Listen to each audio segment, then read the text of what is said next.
Fox News contributor and retired Marine bomb tech Joey Jones is here to react. Before we get to promposals, Joey, let's start on the serious topic. I mean, at least a de facto acknowledgement that the way things ended in Afghanistan might send signals to other people.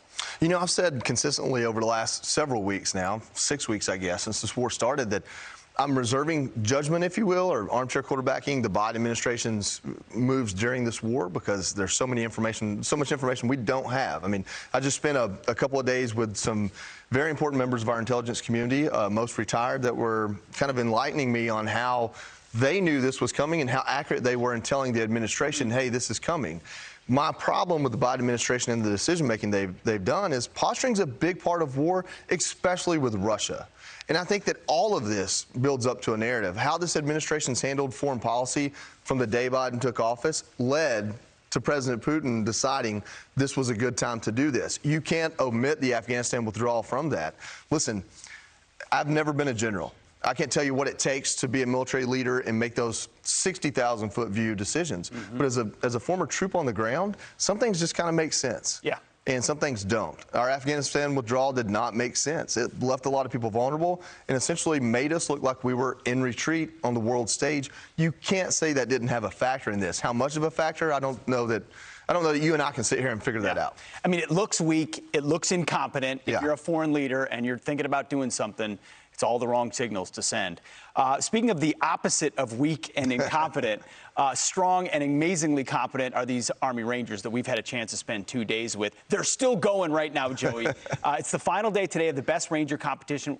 You and I are covering it together along with Abby Hornacek. America's Top Ranger will soon air on Fox Nation. But just give me your top-line observations as you watch this competition.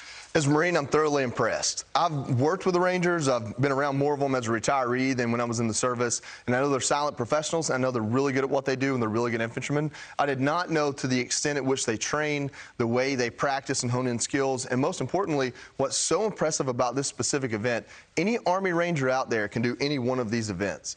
But this takes everything you learned in Ranger School and a little bit more, 19-mile rucks and things like that, compresses it into 72 hours with little sleep and little food. And really, it's just about your determination. It's not about how well you can shoot, because you can shoot well or you wouldn't be an Army Ranger. Yeah. It's, can you do it and then go climb a wall and then jump out of a helicopter and then drag your buddy and then apply life-saving steps to, a Randy, a dummy, to make sure it stays alive in a scenario, and to do all these things back to back, go from physically stressed to mentally stressed to honing in your skills, staying focused, and most importantly, being a team. And to see 102 Rangers do that for 3 days, it's impressive. And I'll tell you what, we can sit around and moan and complain about who our military leaders are and things like that. If these Rangers that we see as captains, lieutenants, sergeants become sergeants, majors, and generals, our military is in good shape. You're exactly right about that. You've been around, real quick at the end, you've been around a lot of elite athletes. I mean, these are on par with 100%. level. I've spoke to NFL teams, college teams, been around those folks, NASCAR drivers. These guys have everything it takes, and they chose to put those skills to use in our military, and that means something. We should be very proud of that and thankful. It's been great to spend a couple days with you. We've got one more day of filming, and then again on Fox Nation. New series coming soon, America's Top Ranger. We're covering it like a major sporting event. Sideline reporters and anchors, as the way it should be. We're following the teams in real time. In fact, there was a late lead change last night as they compete on the land nav course. So, Joey, thanks a lot for being here. Absolutely. See you later today.